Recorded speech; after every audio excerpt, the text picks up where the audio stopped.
भारत ने तय कर लिया है, खून और पानी एक साथ नहीं बहेंगे। भारत ने तय कर लिया है, खून और पानी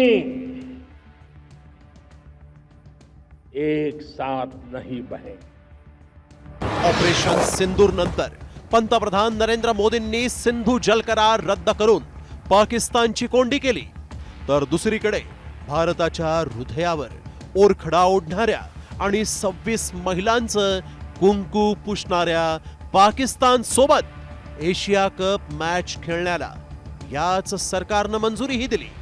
त्यामुळे भाजपचं ढोंग उघडं पडलं अशी टीका संजय राऊत यांनी केली। तर राऊत भारतीय सैन्याचा अपमान करत असल्याचा पलटवार भाजपनं केलाय। पण आता अमित शहांचे पुत्र हे क्रिकेटचे सूत्रधार असल्यामुळे आणि त्याच्यामध्ये बेटिंग पासून चिटिंग पर्यंत सगळे खेळ असल्यामुळे पैशांचे क्रिकेट आणि रक्त हे मैदानावर तुम्हाला एकत्र दिसेल। हे ढोंग आहे।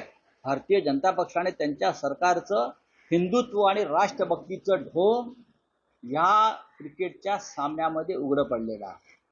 हे सामने जर महाराष्ट्रात किंवा देशात झाले असते तर आमच्या शिवसेनेने ते उधळून लावले असते। बाळासाहेब ठाकरेंची भूमिका होती। दाऊदचा मेवणा, दाऊदचा व्याही जावेद मियादाद याला घरी बोलावून ज्यांनी बिर्याणी खिलवली, त्यावेळेला संजय राऊत देखील तिथं उपस्थित होते। ज्यांनी जावेद मियादादला बिर्याणी खिलवली त्यांनी भारत आणि पाकिस्तानच्या क्रिकेटवर बोलावं का, हा देखील माझा प्रश्न आहे। पहलगाममध्ये 22 एप्रिलला पाकिस्तान पुरस्कृत दहशतवाद्यांनी 26 जणांची हत्या केली आणि त्यानंतर भारतानं जल, जमीन आणि हवाई मार्गे पाकिस्तानला खिंडीत गाठलं आणि ऑपरेशन सिंदूर राबवून थेट पाकिस्तानच्या घरात घुसून दहशतवादी अड्डे नष्ट केले। तोंडावर आपटलेल्या पाकिस्ताननं शस्त्रसंधी केली। त्यानंतर भारतानं रक्त आणि पाणी सोबत वाहू शकत नसल्याचा इशारा दिला खरा, आणि दुसरीकडे पाकिस्तान विरोधात क्रिकेट खेळण्याला मंजुरीही दिली।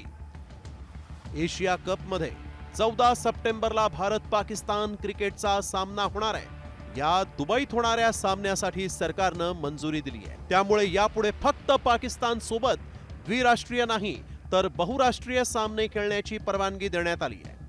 भारताच्या विरोधात दहशतवादी कारवाया करणाऱ्या पाकिस्तान सोबत क्रिकेट खेळण्याला देशभरातून विरोध होतोय।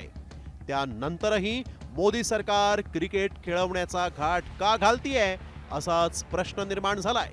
ब्युरो रिपोर्ट, साम टीव्ही न्यूज।